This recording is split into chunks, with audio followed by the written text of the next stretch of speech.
Hey everyone, welcome back to the Bimmer Barn. In today's episode, we're going to be doing a deep dive into my E46 wagon. We're going to lift up the skirt and see exactly what's wrong with it from underneath. And I have a feeling that this car has a lot of surprises and a lot of stories to tell.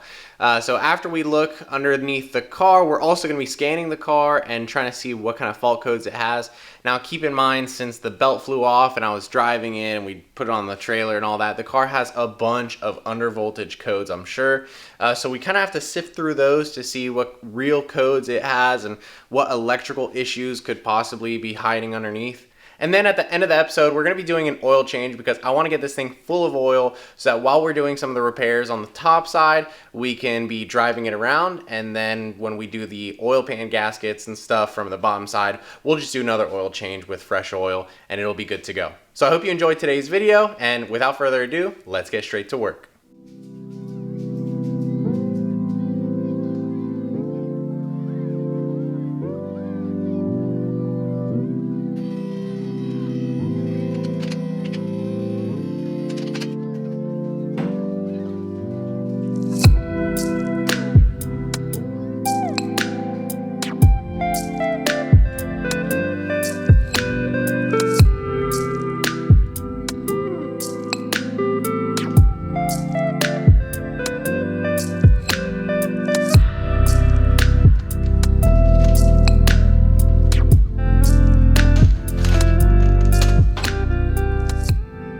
So we're going to be looking at the bottom side of this car together, and while I'm reviewing this footage, I'm also going to be ordering some parts actually.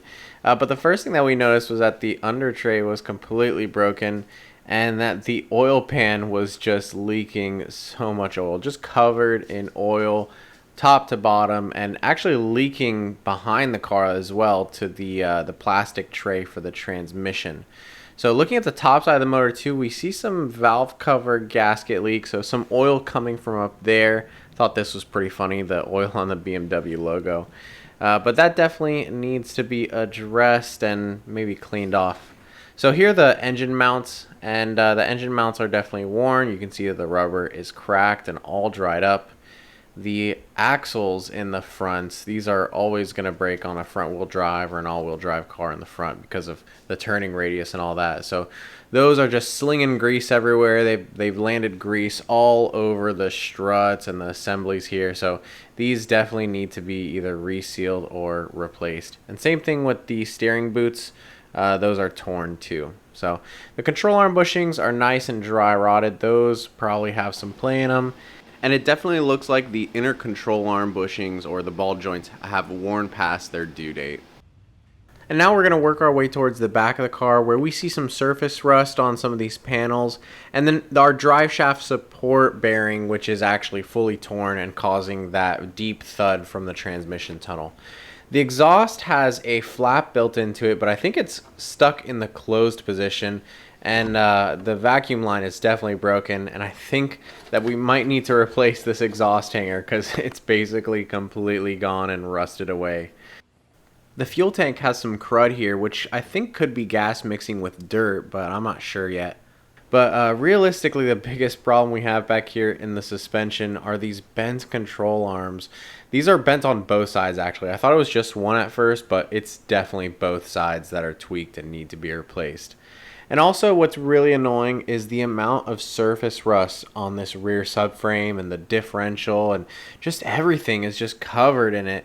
I thought that this car was in Georgia and then it came down here. It may not have been in Georgia too long because honestly the car is pretty clean otherwise. But yeah, this we can definitely take care of with a wire brush and some paint, some rust conversion paint. So besides the little missing weather plug here in the back of the car, the underside of the car and the chassis, the shell is really, really clean.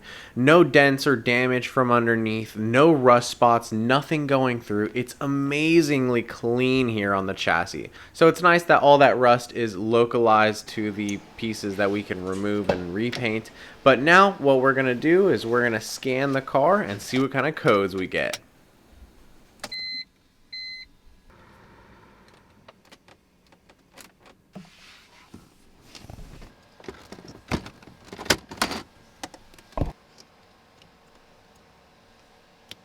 So this thing is pretty funny to scan because the OBD port is not clicked in to the kicker panel here.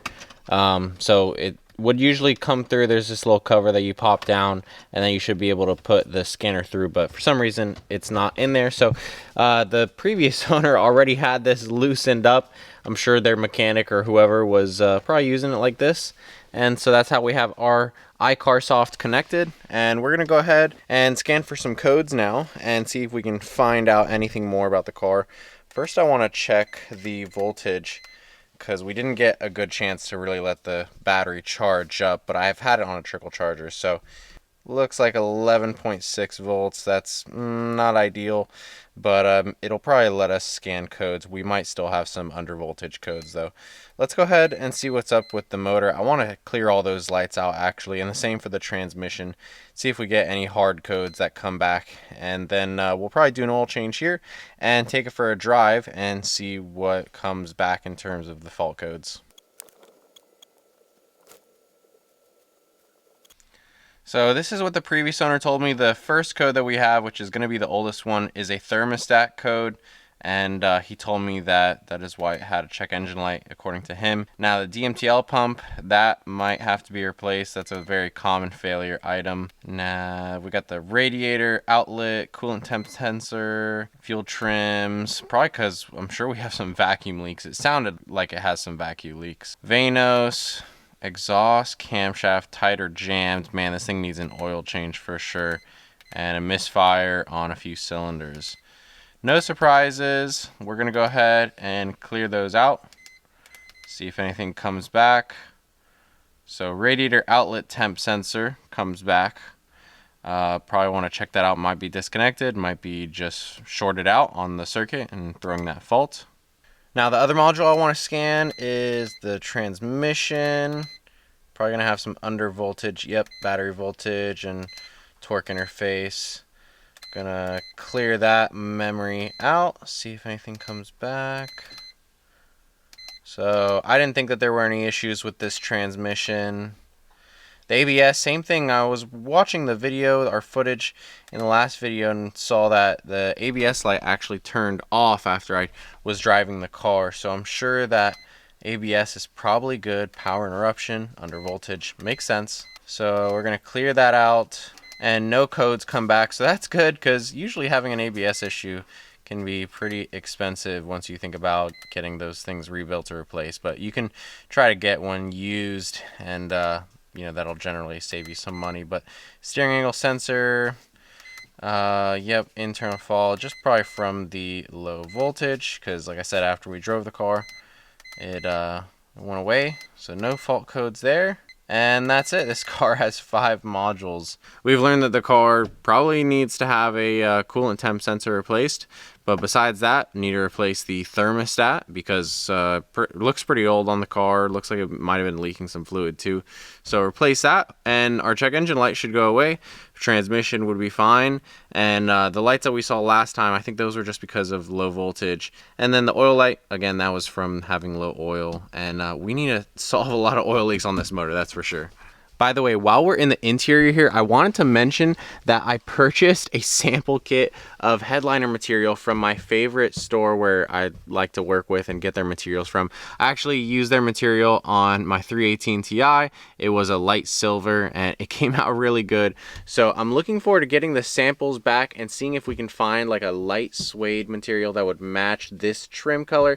That way I wouldn't have to repaint and replace all these trim pieces and like the visors and stuff.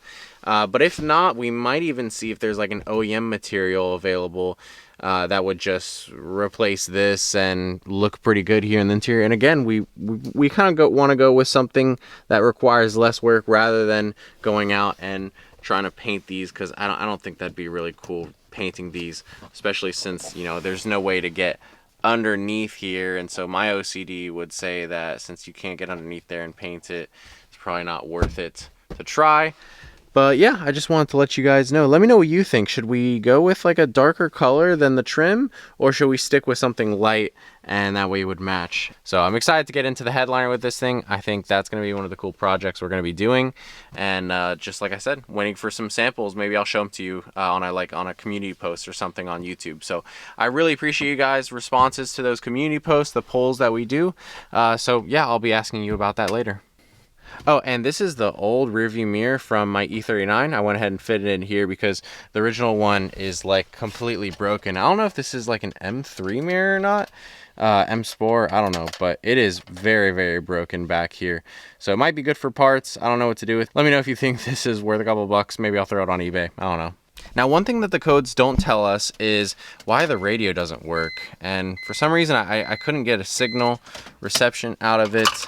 And one thing that strikes odd is the fact that we're missing the antenna. This antenna here is long gone, just missing, but the threads are still there. And so I would think if we could connect something here, it would probably give us some sense of reception and make it work. So we'll have to look into getting something like that. I was looking on eBay, couldn't find anything. Maybe there's something else that could screw in there, but I want to keep an OEM look, so that's kind of disappointing. But I wonder if that's what's causing our radio reception issue, because like I said, no channels on the radio, no static interference even. Also, something else that's bothering me is that I don't think this thing works, the button for the open latch here. So we'll have to maybe get out the input tool and diagnose this and see if the button is reading or not, because if it is, that means that the motor's bad. Okay, but if the button's not reading, then maybe we'll have to replace it. I don't know. We'll figure that out. Oh, and really exciting, I've got brand new window regulators. I'm just waiting on the last one to arrive, and we're gonna be fixing all of the frickin' windows on this car, every single one. I love a sedan because of how many windows it has and all the access and the doors, and it's just a shame that these windows don't go up and down. And what's even more shame is that the tint is peeling off. There isn't even any on that side, so completely gone.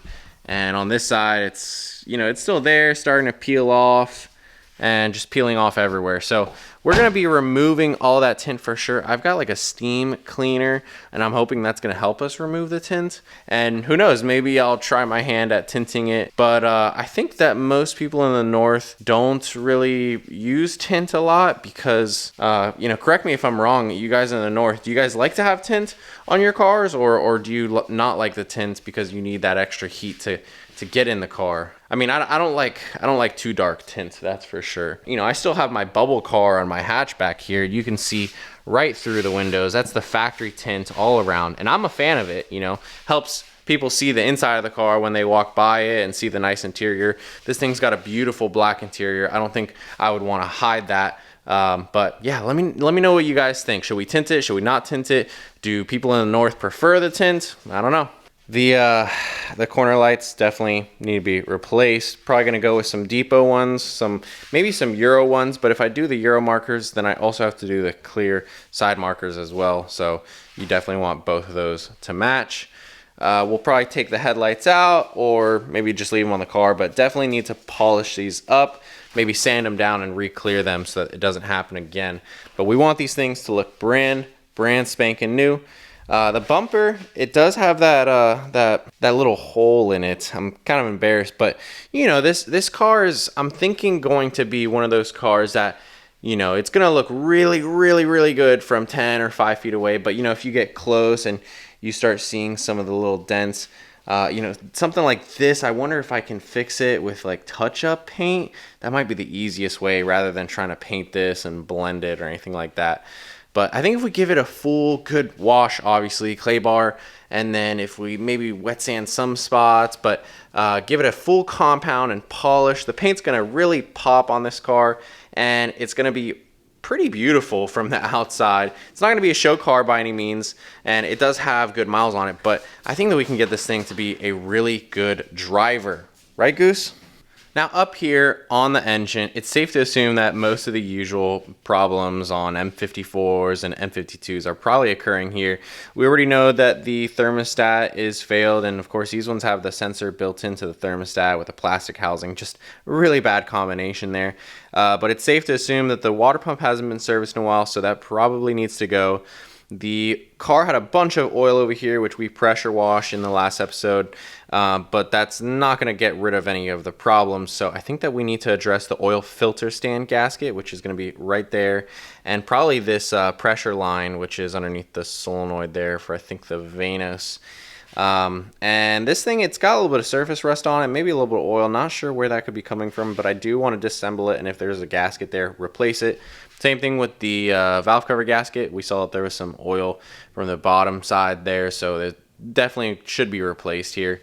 And then over here, my other concern is just the basic intake system. We don't have like any mass airflow codes or DESA valve codes, so I'm not sure if I want to mess with either of those. But I do want to maybe service the PCV system, make sure that there's no oil burning issues or anything going on there, because again, I'm pretty sure that thing would be original. So if it's original, it's worn, it's probably not working correctly, could be burning oil. And yeah, let's just take that out of the way, and that way the next owner doesn't have to worry about any of those issues, and it's not going to cause any issues long term. Otherwise, everything looks pretty good on the car. It's probably one of these things where this car was never really messed with by any owner that was trying to work on it themselves or that was doing any mods or anything. So everything just kind of sat, and this car probably did a lot of highway miles, I'm sure. So the rust underneath the car doesn't look too bad. The body is 100% rust free. That's the most amazing thing, is that the body is rust free. So that gets me really excited, because subframes are easy to remove and repaint or powder coat or cover with POR 15. So lots of options there, lots of options. But anyways, up here, yeah, fluids all need to be changed for sure. Brake fluid, look at that, super old, I'm sure. And power steering, probably low because there was a ton leaking around here. So we're going to replace the seal under here as well. And yeah, just try to service everything. So next thing I'm going to do here is I'm going to start the oil change. When I do my oil changes, I like to loosen or kind of partially remove the filler cap. And then also the same thing for the oil filter, cover right here, and that way all the oil will drain to the bottom of the motor, and there won't be any vacuum inside the motor that could be causing it to be slowly moving. So we're going to do that first, and then underneath the car we'll drain it. Hopefully nothing weird comes out of there, and we need to get this guy out of the way first. But yeah, let's go ahead and do that.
So now, since we just finished our oil change, the last thing that I want to do is check out the spark plugs on this car. I'm sure that they need to be replaced. It wouldn't surprise me very much. And the other thing is the cabin filter. It does look pretty clean, but I think we're going to order one anyways. Now I'm going to try to solve as many things as possible, but some things are just beyond my expertise, like doing full-on body work and stuff like that. But I hope that we can do some things that really add value in labor, such as removing the subframe and coating it in Pour 15. I think that would make it basically northern proof. And we can also take the axles and reseal them instead of replacing them to save money, although I think we might replace them. I haven't decided yet. But the steering boots, those need to be replaced. Things like that simple little things that require a lot of labor, I think is a great way that we can add value to this car right here.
So since I was pulling out the spark plugs to service them, you might have seen me pull off the rest of the coils and the cover over here. I was going to try to pull off the injector rail, but because of the PCV hoses and stuff, I can't get the injector connectors all the way off. So I'm not going to do a full compression test now, but I do want to see if I can get cylinders 1 and 2 tested.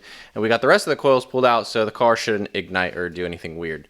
But we'll do just a couple cylinders here to get an idea of how much compression there is on this 220,000 mile motor. And then I think that'll conclude all the testing and inspecting on this motor. As you saw, the spark plugs are old, dirty, and a couple of them are covered in oil. So definitely a sign that the valve cover gasket needs to be replaced. So if you've got oily spark plugs like this, be sure to replace your valve cover gasket. But now, like I said, we're going to go ahead and grab our compression tester. And you might have seen this in the previous episode where we did Andre's car. But now it's time to see how much compression this motor has.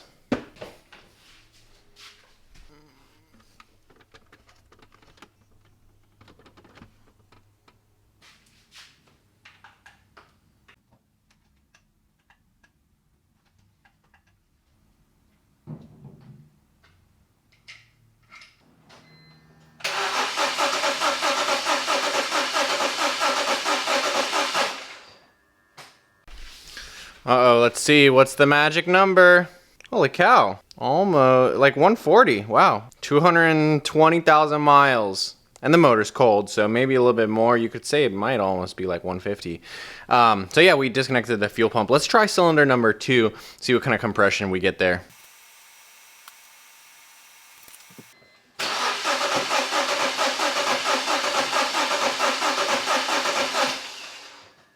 Cylinder 2 doesn't look too bad either, at about 140 again.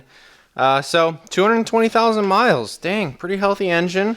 And this is with old oil in here too, so once the new oil circulates, honestly, I wouldn't be surprised if those numbers go up a little bit more. And with the motor warm, those numbers will also go up as well. So just something to consider. Also, while we were poking around here, I think this might be or at least I hope it is, the exhaust vacuum actuator, since, it's broken in the back of the car. So maybe that is that, but obviously not really ideal. So when we take the intake manifold off, there might be a couple new vacuum leaks, but that's why I want to service all that stuff. pretty hard to see without removing the intake manifold, the condition. But just assuming that this stuff is all original, it's probably dried out, and the moment anything gets touched, it's going to crack and deteriorate. So the PCV system is on my list of things that we should probably get in service. Well, folks, that's going to conclude our video for today. I'm going to go ahead and wrap up by putting the engine bay back together and getting this thing running. And I know that it has that center support bearing failure, and that's basically one of the first things that I really want to address on the car to get it driving much better. A ton of other stuff to do, obviously, in terms of suspension and bushings and stuff like that. Plenty of oil leaks to take care of. So there's gonna be a lot of content coming with this car for sure. And I hope you guys are gonna enjoy it, learn something. I don't see a lot of all-wheel drive E46 content on YouTube. So hopefully this will, get some people interested in the car maybe. But anyways, that's gonna conclude our video for today. Go ahead and drop a like down below and comment what you think of this build. Subscribe to the channel if you're new and you haven't yet. And as always, I hope everyone has an awesome day. We'll see you next time.